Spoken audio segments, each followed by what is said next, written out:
आप सभी का एक बार फिर से स्वागत है अनमोल विचार चैनल पर। वो जिसका जीवन एक श्राप था, पर मरण एक महाकाव्य, जिसकी रगों में बहता था सूर्य का तेज। महाभारत में कर्ण एक ऐसा वीर था जिसकी कहानी दिल को चीर देती है। क्रूर भाग्य और अन्याय की जंजीरों में जकड़ा हुआ वो प्रेम का भूखा योद्धा था, पर मित्रता के लिए वो अपना सर्वस्व न्योछावर करने को तैयार था। सूर्यदेव के अंश से जन्मा कर्ण अपने दिव्य कवच और कुंडलों से अलंकृत था। ये वरदान उसे जन्मजात अमरत्व प्रदान करते थे, पर नियति ने हर वरदान के साथ उसे एक श्राप भी दिया। उसका जीवन केवल घटनाओं का क्रम नहीं था, वो एक अंतहीन संघर्ष था, सम्मान के लिए, पहचान के लिए और न्याय के लिए। आज हम जानेंगे उस योद्धा की कहानी जिसने दान में अपनी मृत्यु दे दी। ये कहानी है सूर्यपुत्र कर्ण की। हमारी कहानी शुरू होती है एक ऐसे युग में जहां देवता मनुष्यों के बीच विचरण करते थे, जहां राजमहलों की दीवारें मंत्रों और तप से गूंजती थी। कुंती राज्य के राजा कुंती भोज यादव वंश के एक प्रतापी राजा थे। राजा कुंती भोज की कोई संतान नहीं थी, इसलिए उन्होंने अपनी भांजी प्रथा, जिसे प्रेम से लोग कुंती कहते थे, को अपनी पुत्री के रूप में अपनाया। कुंती में बचपन से ही एक विशेष गुण थे, सेवा, विनम्रता और गहरी श्रद्धा। इसी बीच एक दिन उनके महल में आए महान तपस्वी ऋषि दुर्वासा पधारे। उनका तेज, उनका ज्ञान जितना प्रभावशाली था, उतना ही उनका क्रोध भी प्रसिद्ध था। दुर्वासा ऋषि को प्रसन्न करना आसान नहीं था, लेकिन यदि प्रसन्न हो जाए तो उनका आशीर्वाद जीवन की दिशा बदल सकता था। राजा कुंती भोज ने ऋषि दुर्वासा की सेवा का दायित्व कुंती को सौंपा। ये एक गहन जिम्मेदारी थी। कुंती ने पूरे समर्पण, विनम्रता और धैर्य से ऋषि की सेवा की। हर छोटे से छोटे कार्य में श्रद्धा। ऋषि संतुष्ट हुए और जाते जाते उन्होंने उस कन्या को एक दिव्य मंत्र दिया, एक ऐसा वरदान जिससे वह किसी भी देवता को आह्वान कर सकती थी और वो देवता स्वयं प्रकट होकर उसे संतान देंगे। कुंती ने उस वरदान को स्वीकार किया, पर उस समय उसे इस दिव्यता की गंभीरता का अनुमान नहीं था। एक अविवाहित कन्या के लिए यह मंत्र केवल शक्ति नहीं था, भाग्य का एक जटिल जाल बनने वाला था। एक दिन सुबह जब आकाश गुलाबी और स्वर्णिम रंगों से सजा हुआ था, कुंती अपने कक्ष में अकेली खड़ी थी, जिज्ञासा में डूबी। उस मंत्र के रहस्य को जानने की इच्छा जाग उठी। क्या सच में ये मंत्र देवताओं को बुला सकता है? ये कोई वासना नहीं थी, कोई लालसा नहीं थी, केवल एक मासूम जिज्ञासा। कुंती ने सूर्य की ओर देखा और उच्चारित कर दिया वो मंत्र। क्षण भर में वातावरण बिजली सा थरथरा उठा। सूर्यदेव स्वयं प्रकट हुए। उनका रूप असहनीय तेज से चमक रहा था। समस्त कक्ष अब प्रकाश से भर गया। कुंती भयभीत थी, विस्मित थी, पर यह चमत्कारिक घटना अभी समाप्त नहीं हुई थी। सूर्य बोले, जिसे भी ये मंत्र बुलाता है उसे उस देवता से संतान प्राप्त होती है। कुंती स्तब्ध रह गई। वो केवल परख रही थी, पर अब ये एक अटल दैविक सत्य बन चुका था। कुछ ही क्षणों में कुंती ने एक बालक को जन्म दिया। ये एक साधारण शिशु नहीं था। उसके शरीर पर प्राकृतिक स्वर्ण कवच था और दिव्य कुंडल कानों में चमक रहे थे। वो शांत था, तेजस्वी था, जैसे सूर्य का प्रतिरूप हो। ये था सूर्य का पुत्र कर्ण। परंतु दुनिया ये कैसे समझती?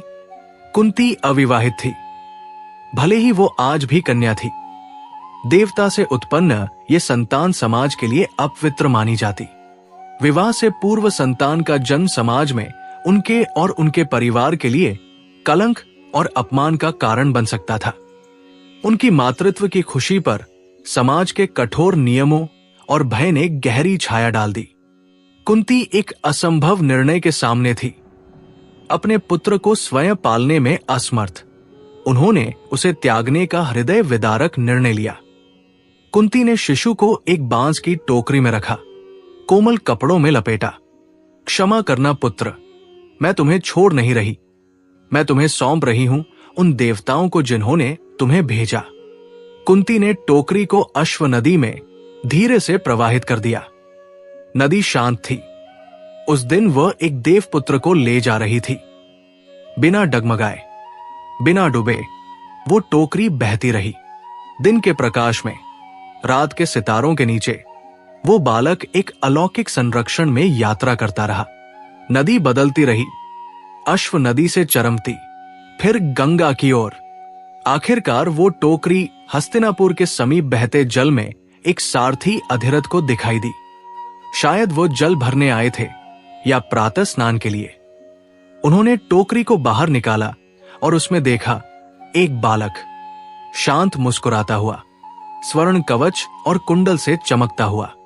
नदी में बहती उस टोकरी से जब अधिरथ ने उस शिशु को उठाया, मानो स्वयं सूर्य ने उसे अपनी गोद सौंप दी हो।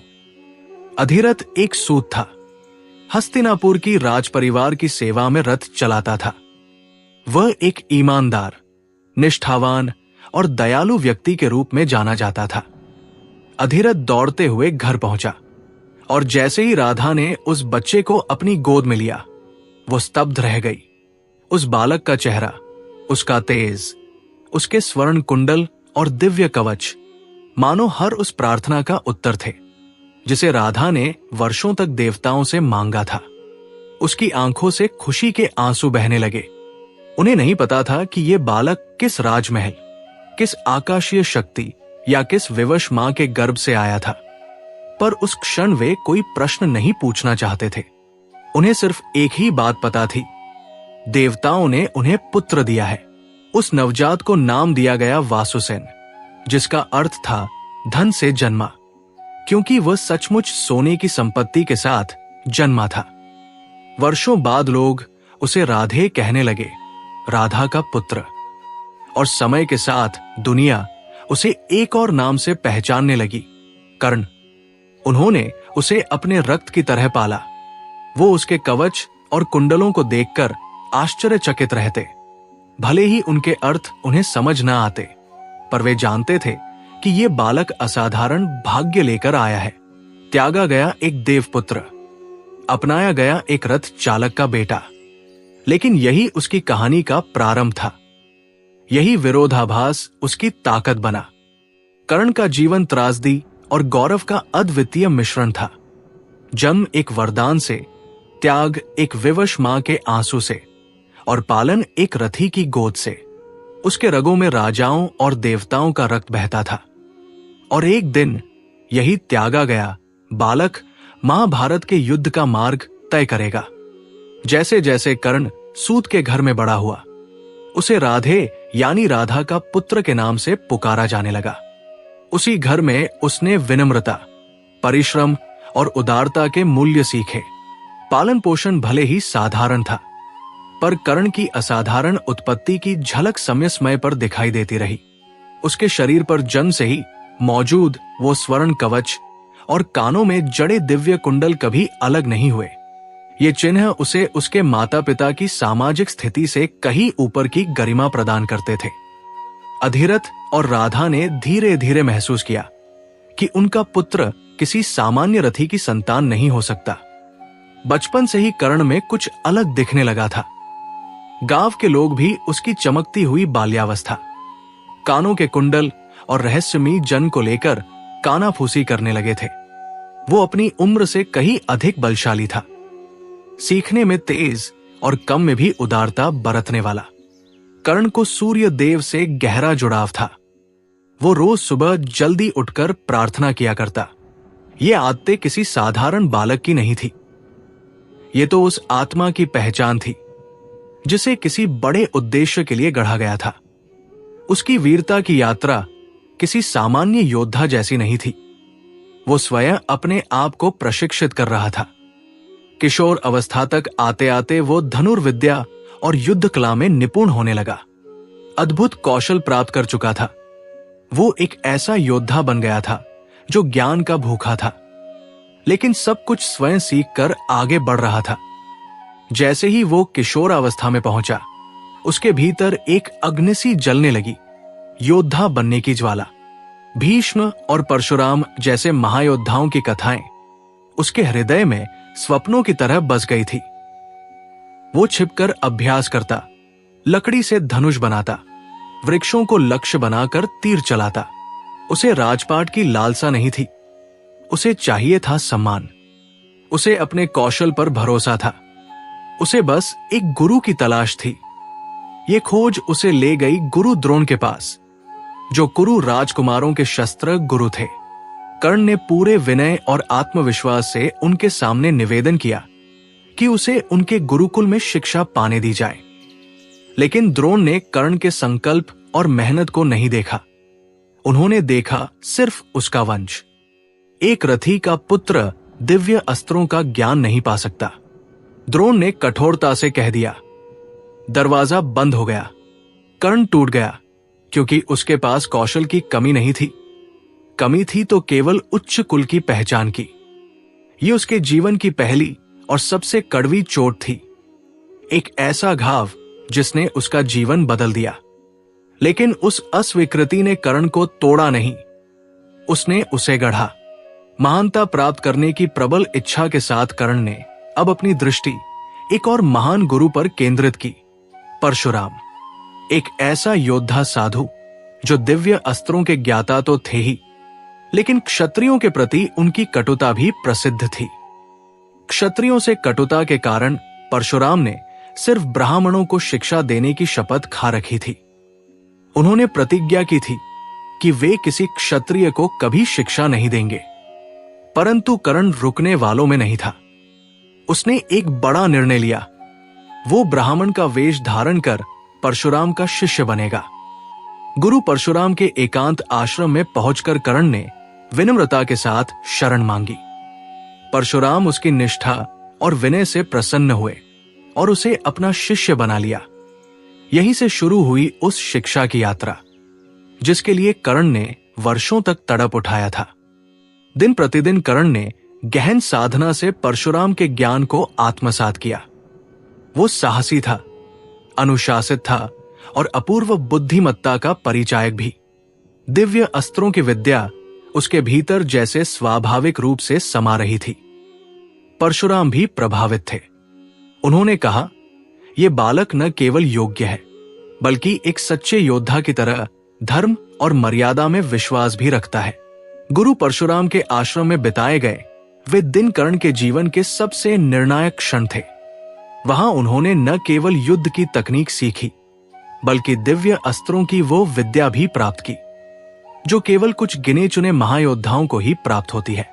कर्ण अब न केवल एक कुशल धनुर्धर था, बल्कि शस्त्रों और मंत्रों का वह महान पांडित्य रखता था, जो केवल ऋषियों और देवताओं को प्राप्त था। परशुराम ने उसे ब्रह्मास्त्र तक की दीक्षा दी, एक ऐसा अस्त्र जिसे बहुत कम लोग जान पाए थे। कर्ण अपनी पहचान छुपाए रहा और सोचता रहा कि उसका उद्देश्य इतना उच्च है कि उसकी ये छोटी सी माया क्षमा योग्य है। कुछ महीनों में ही कर्ण परशुराम के सबसे प्रिय शिष्यों में गिना जाने लगा।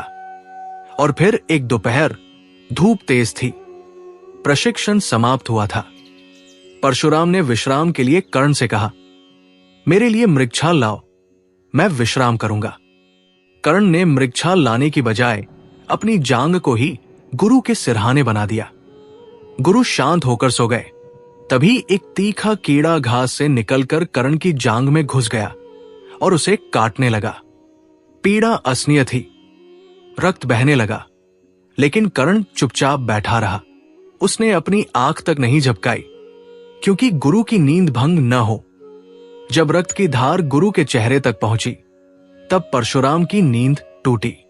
उन्होंने देखा, कर्ण की जांग से रक्त बह रहा है। परशुराम बोले, यह रक्त कहां से आया? कर्ण ने शांति से उत्तर दिया, गुरुदेव, मुझे कीड़े ने काटा है। परशुराम का चेहरा गंभीर हो गया। कोई ब्राह्मण पुत्र इतनी पीड़ा चुपचाप कैसे सह सकता है?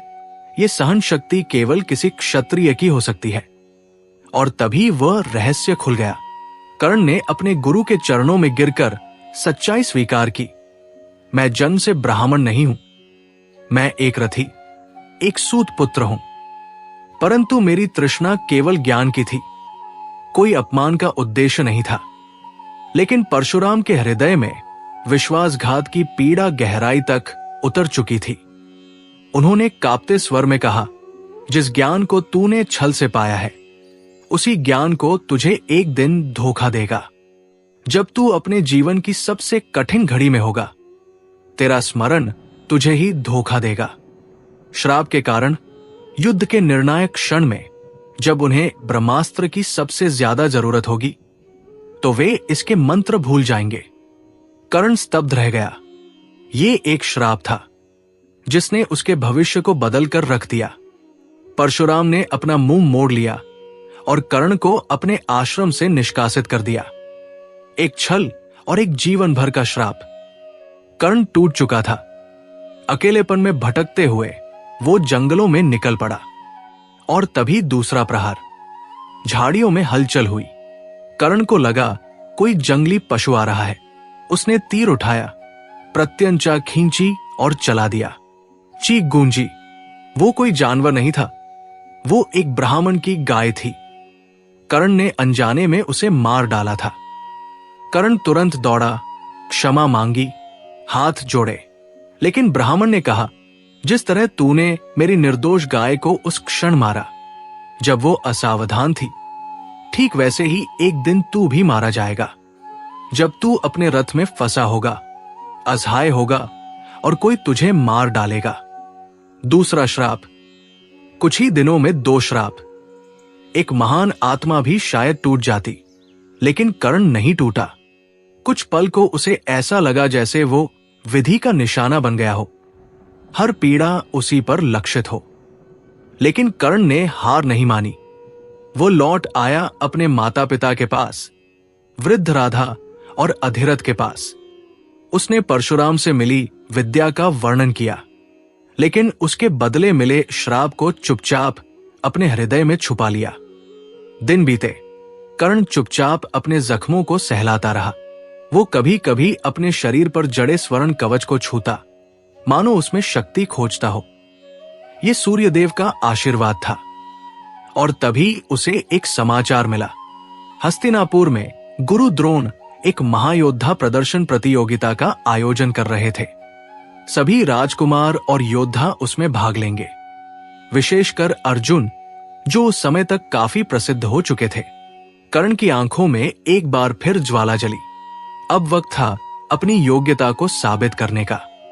कर्ण के सामने अब अवसर था कि वो हस्तिनापुर के श्रेष्ठ राजकुमारों के समक्ष खड़ा हो, विशेष रूप से अर्जुन के सामने, जो गुरु द्रोण का प्रिय शिष्य था और जिसकी वीरता की चर्चा पूरे आर्यावर्त में फैल चुकी थी। कर्ण तैयार था। उसने निर्णय लिया, वो हस्तिनापुर जाएगा और इस प्रतियोगिता में भाग लेगा। त्रासदी के बीज तो बोए जा चुके थे, परंतु कर्ण की कथा अभी अधूरी थी। एक नई रणभूमि उसकी प्रतीक्षा कर रही थी। हस्तिनापुर का रणभूमि उत्साह से भर उठा था। राजा, धृतराष्ट्र के दरबारी, सभासद और नगरवासी बड़ी संख्या में एकत्रित हुए थे। ये कोई साधारण प्रतियोगिता नहीं थी। ये था वर्षों के प्रशिक्षण के बाद कौरवों और पांडवों के शस्त्र कौशल का सार्वजनिक प्रदर्शन। गुरु द्रोणाचार्य ने एक भव्य धनुर्विद्या प्रतियोगिता का आयोजन किया था। राजसभा में राजा धृतराष्ट्र विराजमान थे, आंखों से नहीं, लेकिन अपने सच्चे सेवक संजय के वर्णन से प्रत्येक दृश्य को सुन रहे थे। रानी कुंती, रानी गांधारी और अन्य राजमहल की स्त्रियां भी एक ऊंचे मंच से इस आयोजन को देख रही थी, कुछ चिंता, कुछ गर्व और भविष्य की आशंकाओं के साथ। चारों ओर आम जनता भी जुटी थी। जनमानस इस प्रतियोगिता को केवल एक तमाशा नहीं, बल्कि महाकाव्य के भविष्य के पन्नों को अपनी आंखों से बनते देख रहा था। गुरु द्रोण की अगुवाई में एक एक करके सभी राजकुमार रणभूमि में उतरे। सबसे पहले पांडवों में जस्ट युधिष्ठिर ने धनुर्विद्या का प्रदर्शन किया। एकाग्रता, संयम और निशाने पर तीव्र नियंत्रण। फिर बारी आई अन्य राजकुमारों की। कभी कोई तलवार घुमाता तो कोई भाले से निशाना साधता, कहीं ढाल का संतुलन दिखता तो कहीं गदा और जालियों का कौशल। ये केवल युद्ध कला नहीं थी, ये गौरव, परंपरा और भविष्य की परीक्षा थी। लेकिन तभी एक ऐसा क्षण आया जिसने पूरी रंगभूमि का तापमान बदल दिया। भीम, पांडवों में द्वितीय, और दुर्योधन, कौरवों में ज्येष्ठ, एक दूसरे के समक्ष गदा लिए रंगभूमि में उतर आए। उनकी प्रतिद्वंदता वर्षों पुरानी थी और आज वो गदा युद्ध की गर्जना में फूट पड़ी। भीम और दुर्योधन दोनों शेरों की तरह दहाड़ते हुए भिड़े। गदा की हर चोट में गूंज थी, आक्रोश था और एक अघोषित युद्ध की आहट भी। दर्शक दो पक्षों में बंट गए। क्षण भर में वो युद्ध प्रदर्शन एक विकराल द्वंद्व में बदल गया। गुरु द्रोण को स्थिति की गंभीरता समझ आई। उन्होंने तुरंत अपने पुत्र अश्वत्थामा को आदेश दिया, युद्ध रोको, इससे पहले कि यह प्राणघातक हो जाए। युद्ध रुका, लेकिन रंगभूमि में अभी भी आवेश की ज्वाला जल रही थी। इस ऊर्जा को एक दिशा देने के लिए द्रोणाचार्य ने अब अपने सर्वश्रेष्ठ शिष्य का नाम पुकारा। अब बारी है अर्जुन की। द्रोण ने अर्जुन को न केवल अपने शिष्य के रूप में, बल्कि इंद्रपुत्र और शस्त्रों के अधिपति के रूप में प्रस्तुत किया। और फिर रंगभूमि में उतरे अर्जुन, पूर्ण युद्ध वेश में, धूप में चमकती हुई रजत कवच धारी काया, हाथों में गांडीव धनुष। उसकी चाल में आत्मनियंत्रण था, उसकी आंखों में विजेता का तेज, मध्याह्न का सूर्य जैसे बिजली की चमक से फट पड़ा हो, वैसा था अर्जुन का प्रवेश। सबकी निगाहें अब अर्जुन पर थी, क्योंकि वह केवल पांडवों का नहीं, बल्कि एक युग का प्रतिनिधि योद्धा बनकर खड़ा था। भीड़ में एक स्वर गूंजा, अब ये अर्जुन ही होगा जो कुरुवंश की रक्षा करेगा।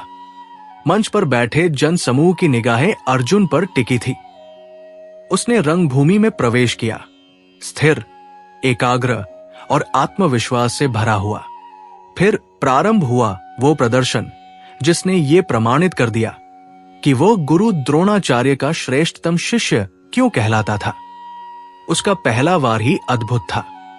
चलती हुई वस्तुओं पर निशाना साधना, दूरस्थ लक्ष्यों पर सटीक प्रहार, हर एक बाण जैसे किसी मंत्र से संचालित हो रहा हो। फिर उसने एक एक करके सभी अस्त्रों का प्रदर्शन किया। वो अग्नि को बुला रहा था, फिर उसे शांत कर रहा था। पानी की धार जैसी बाणों से बह रही थी। हवा की गति पर नियंत्रण, वज्रशूल, आकाशीय रेखाएं, जो कुछ गुरु द्रोण ने उसे सिखाया था, अर्जुन ने उसे आंखों के सामने जीवित कर दिया। भीड़ स्तब्ध थी। ये केवल एक धनुर्धर का प्रदर्शन नहीं था, ये एक दिव्य योद्धा की उपासना जैसी साधना का प्रत्यक्ष अनुभव था। जैसे ही अर्जुन का प्रदर्शन समाप्त हुआ, रंगभूमि तालियों और जयकारों से गूंज उठी। द्रोण का गौरव, इंद्र का पुत्र और कौरवों पांडवों के मध्य निर्विवाद श्रेष्ठता की मुहर। लेकिन उस दिन की कथा वही समाप्त नहीं हुई थी। भीड़ की गूंज थम रही थी। तभी रंगभूमि के द्वार पर एक छाया प्रकट हुई। सभी ने दृष्टि उस ओर मोड़ी। सूरज की किरणों में खड़ा था एक योद्धा। उसका शरीर पिघले हुए सोने से ढका हुआ प्रतीत हो रहा था और उसके कानों में लटकते कुंडल उसके आभा मंडल को दिव्य बना रहे थे।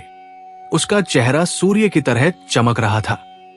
उसकी चाल में था आत्मविश्वास, लेकिन साथ ही विनम्रता।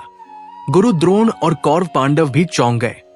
कौन था ये तेजस्वी युवक? तभी सभा में बैठे दुर्योधन अचानक उठ खड़ा हुआ।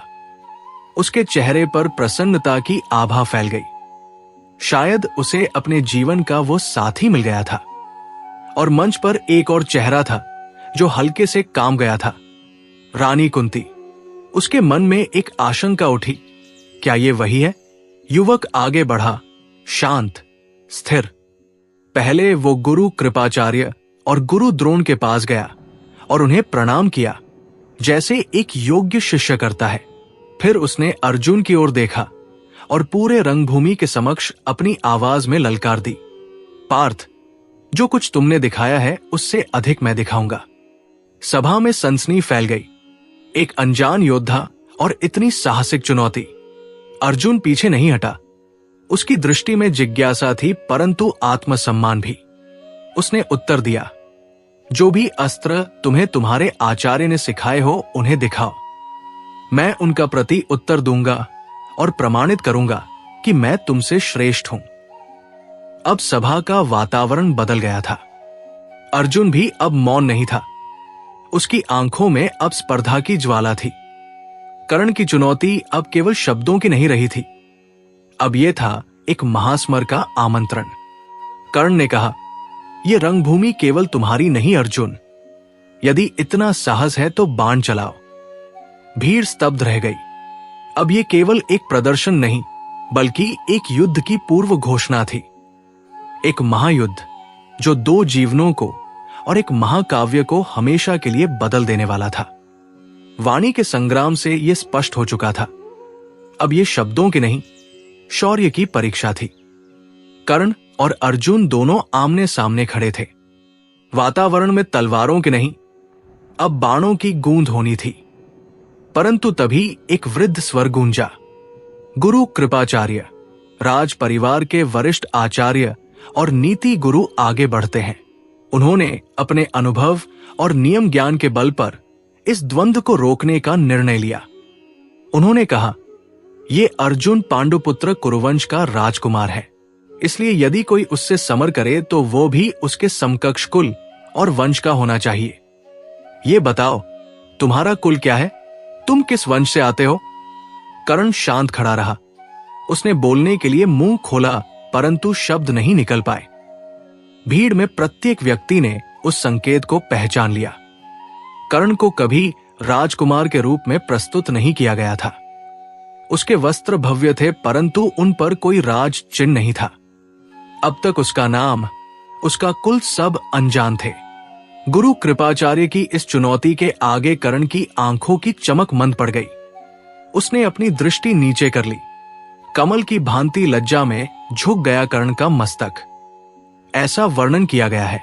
अब सच्चाई सामने थी। कर्ण के पास कोई शाही वंश नहीं था। वो तो बड़ा हुआ था अधिरथ के घर में, एक सारथी, एक सूत। वो जाति जो राजाओं के रथ तो चला सकती थी, परंतु उनके समकक्ष खड़ी नहीं हो सकती थी। यदि कर्ण यहां अपने जन्म का सच बता देता तो उसका ये युद्ध समाप्त हो जाता, क्योंकि शास्त्रों और नीतियों के अनुसार एक क्षत्रिय ही क्षत्रिय से द्वंद्व कर सकता था। कर्ण चुप था। उसकी चुप्पी उसके चेहरे से भी अधिक बोल रही थी। भीड़ अब सशंकित थी। क्या ये स्वर्ण वर्ण वाला धनुर्धर जिसने अर्जुन को चुनौती दी थी, वास्तव में किसी निम्न वंश का था? गुरु द्रोण भी निश्चल खड़े थे, शस्त्र विधान से बंधे हुए। यदि कर्ण राजवंशी नहीं निकला तो ये युद्ध नियमों के विरुद्ध होगा। एक और महान अवसर कर्ण के भाग्य की दीवार से टकराकर बिखर गया। कर्ण की चुप्पी अब अपमान में बदलने ही वाली थी। तभी मंच के एक छोर से आवाज आई, रुको। दुर्योधन उठ खड़ा हुआ। उसकी आंखों में क्रोध था, परंतु वो कर्ण के लिए था, कर्ण के विरुद्ध नहीं। क्या केवल जन्म ही किसी योद्धा की योग्यता का निर्धारण करता है? दुर्योधन ने ऊंचे स्वर में पूछा। नहीं, एक सच्चा योद्धा उसकी वीरता से जाना जाता है, न कि उसके कुल से। दुर्योधन ने कहा, शौर्य और साहस ही क्षत्रिय के लक्षण है। उसने कर्ण की ओर इशारा किया।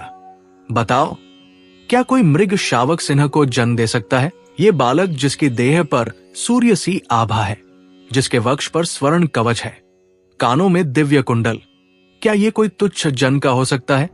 कर्ण दुर्योधन की आंखों में एक राजा के समान प्रतीत हो रहा था। फिर दुर्योधन ने इतिहास रच दिया।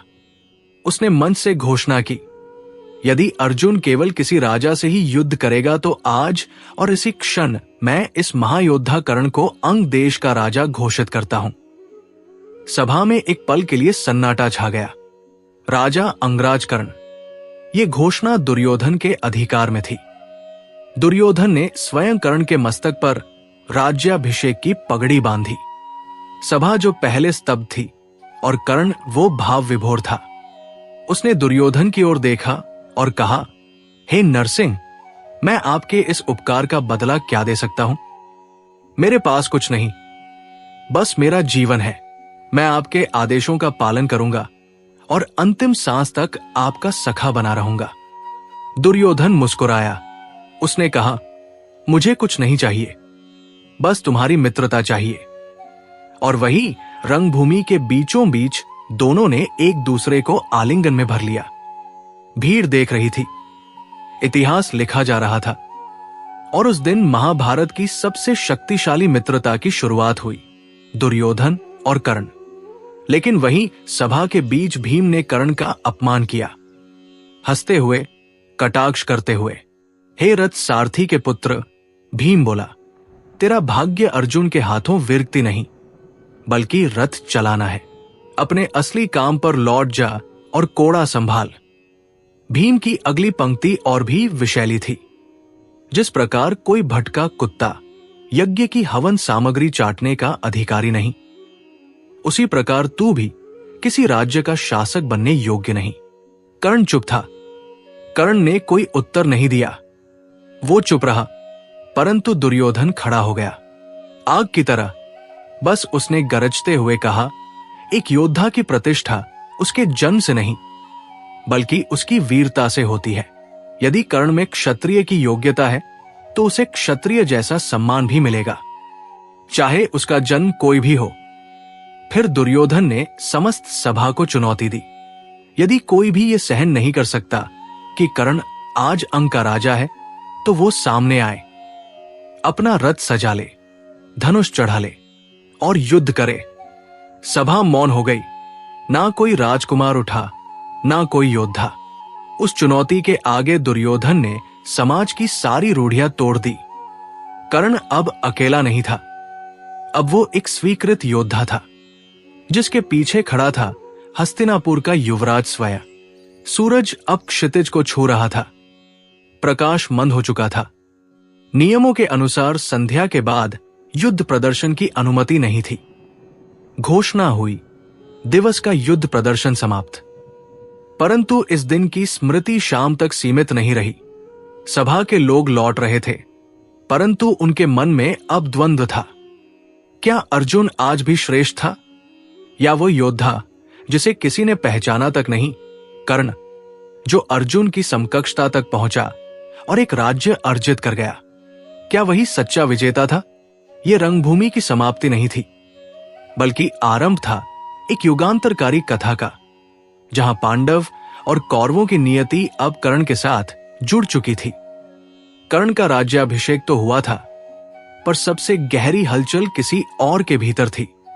रानी कुंती चुपचाप उस भव्य सभा से बाहर निकल रही थी, लेकिन उनके मन में एक तूफान उमड़ रहा था। भीड़ के बीच से उन्होंने उस युवक को देखा जो अब अंग देश का नवनियुक्त राजा था। वही युवक जिसे उन्होंने कभी अपने गर्भ से जन्म दिया था, जिसे कभी एक पाप समझकर नदी की धाराओं के हवाले कर दिया था। आज वो उनके सामने खड़ा था, सुवर्ण कवच और दिव्य कुंडलों के साथ, उसी पहचान के साथ जिससे वो मां उसे कभी भूल नहीं सकी। उस पल में कुंती की आंखों में पीड़ा भी थी और गर्व भी। कर्ण जीवित था। वो न केवल जीवित था, बल्कि सम्मानित भी था। एक योद्धा, एक राजा। उसका कद और यश अब पूरे आर्यावर्त में फैल चुका था। लेकिन इसी गर्व के नीचे छिपा था एक डर, एक ऐसा भय जो उसकी आत्मा को झकझोर रहा था। क्योंकि अब वो जान चुकी थी, अर्जुन और कर्ण दोनों उसके पुत्र हैं, दो योद्धा जो आज ही आमने सामने युद्ध करने वाले थे। और यदि ये पहचान आज उजागर हो जाती तो क्या होता? दुर्योधन के माध्यम से वो अंग का राजा बना और औपचारिक रूप से कुरुराज परिवार में सम्मिलित हो गया। उसी दिन से कर्ण ने अपने जीवन की सबसे बड़ी प्रतिज्ञा ली, दुर्योधन के प्रति निष्ठा। उस एकमात्र व्यक्ति के लिए जिसने तब उसका हाथ थामा था, जब पूरी दुनिया ने उसे ठुकरा दिया था। दुर्योधन ने कर्ण में न केवल एक मित्र देखा, बल्कि एक ऐसा सेनापति भी पाया जो पांडवों के प्रभाव को चुनौती दे सकता था। राजनीतिक रूप से यह कदम चतुर भी था और साहसी भी। अब हस्तिनापुर की शक्ति संतुलन की धुरी झुकने लगी थी। कर्ण भी अब केवल एक योद्धा नहीं रहा, वो एक रणनीतिकार बन चुका था। एक ऐसा योद्धा जो कुरु राजनीति में दुर्योधन का सलाहकार और सबसे बड़ा विश्वास पात्र था। कर्ण का भाग्य अब केवल उसकी तलवार की धार से नहीं, बल्कि उसकी निष्ठा से भी तय होना था। समय बीतता गया, पर अपमान की वो स्मृतियां नहीं मिटीं। हर बार जब उसे सूतपुत्र कहकर बुलाया गया, हर बार जब अर्जुन को श्रेष्ठ बताया गया, उसके भीतर की ज्वाला और भड़क उठी। वो दुर्योधन के साथ हर योजना में, हर छल में, हर प्रतिशोध में शामिल रहा, लाक्षागृह से लेकर सभा की शर्तों तक। और इस प्रकार अर्जुन और कर्ण की प्रतिद्वंद्विता अब केवल वैयक्तिक नहीं रही, वो एक युग की कहानी बन गई। कुरुवंश की राजनीति में दो धाराएं बन चुकी थी, एक धर्म के नाम पर और एक स्वाभिमान के लिए उठे हुए एक तलवार के नाम पर। अब कर्ण का नाम योद्धा नहीं रहा था, वो अब एक राजा था। उसका नाम अब केवल वीरता से नहीं, राजसत्ता से भी जुड़ गया था। लेकिन भाग्य को अभी और परीक्षा लेनी थी, क्योंकि उसकी अगली परीक्षा युद्ध भूमि पर नहीं, बल्कि एक सभा में होने वाली थी, पांचाल की सभा में, जहां एक स्त्री का एक वाक्य उसकी आत्मा को फिर से झकझोर देने वाला था। राजा द्रुपद ने अपनी पुत्री द्रौपदी के लिए एक भव्य स्वयंवर का आयोजन किया था। भारतवर्ष के कोने कोने से वीर राजकुमार और महारथी वहां उपस्थित थे, क्योंकि जो भी इस चुनौती को पार करता वही द्रौपदी का पति बनता। चुनौती सरल थी, परंतु असंभव सी। एक विशाल धनुष को चढ़ाना और फिर एक घूमती हुई मछली की आग को केवल तेल में पड़ती उसकी परछाई देखकर तीर से भेद देना। सामान्य पुरुषों के लिए यह कार्य नहीं था। एक एक करके कई वीराएं, कई राजाओं ने प्रयास किया, पर कोई सफल ना हो सका। तभी वहां एक दिव्य आभा से चमकता हुआ योद्धा आगे बढ़ा, कर्ण। कर्ण ने बिना किसी संकोच के धनुष उठाया और केवल एक ही प्रयास में उसे चढ़ा भी दिया। सभा स्तब्ध थी, वो तीर उठाने ही वाला था। विजय उसके एक क्षण भर की दूरी पर थी। तभी एक स्वर गूंजा, साफ, दृढ़ और चुभता हुआ, मैं किसी सूत पुत्र से विवाह नहीं करूंगी। ये आवाज स्वयं द्रौपदी की थी। उसने कर्ण की ओर देखकर पूरे दरबार के समक्ष ये वाक्य बोला। सभा सन्न हो गई, शब्द हवा में ठहर गए। कर्ण का हाथ वही रुक गया। धनुष अब भी उसके हाथ में था, परंतु उसका गौरव टूट चुका था। कर्ण कुछ ना बोला, ना विरोध किया, ना रोष जताया। उसने केवल धनुष को नीचे रखा और सभा से बाहर निकल गया, शांत, गरिमामयी, पर भीतर से बुरी तरह घायल। उस अपमान ने कर्ण के हृदय में एक घाव छोड़ दिया जो जीवन भर नहीं भरा। यह क्षण कर्ण के भीतर एक ऐसी चिंगारी छोड़ गया था जो वर्षों बाद कौरव दरबार की सबसे अंधकारमय घटना के रूप में जाना जाएगा। उस दिन बोए गए कटुता के बीज एक दिन घने विषैले वृक्ष बनकर फूटेंगे। कुछ ही क्षणों बाद एक ब्राह्मण वेशधारी युवक आगे बढ़ा, धनुष उठाया और लक्ष्य भेद दिया। वो अर्जुन था। द्रौपदी को अब उसका पति मिल चुका था। सीधे मुकाबले शुरू कर दिए। जब 14वें दिन कर्ण की भूमिका निर्णायक बनी, जब अर्जुन कौरव रक्षा पंक्ति तोड़ने वाले थे, कर्ण ने मोर्चा संभाला। लेकिन उसी दिन वो उस षड्यंत्र का भी हिस्सा बना जिसमें अर्जुन के पुत्र अभिमन्यु को बिना किसी नियम के कई महारथियों ने घेर कर मार डाला। कुरुक्षेत्र का युद्ध अपने सबसे भयानक मोड़ पर था। 14वें दिन पांडवों ने एक ऐसा योद्धा उतारा जिसने कौरव सेना में हड़कंप मचा दिया। घटोत्कच भीम का राक्षस पुत्र। घटोत्कच की मायावी शक्तियां चरम पर थी। वो आकाश में उड़ता, छलावा रचता और कौरवों की पंक्तियां चीर कर रख देता। कौरव सेना में हाहाकार मच गया।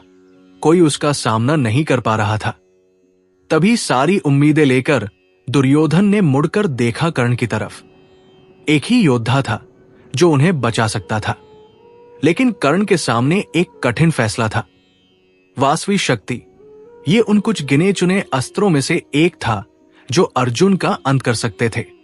इसका केवल एक बार ही उपयोग किया जा सकता था। कर्ण के पास कोई और विकल्प नहीं बचा। उसने वासवी शक्ति का उपयोग किया।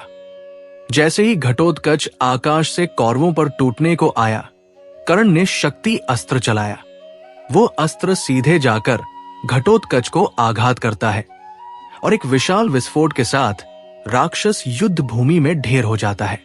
उसकी गिरती हुई देह कौरव सेना की एक पूरी टुकड़ी को कुचल देती है। कौरव सेना में खुशी की लहर दौड़ती है।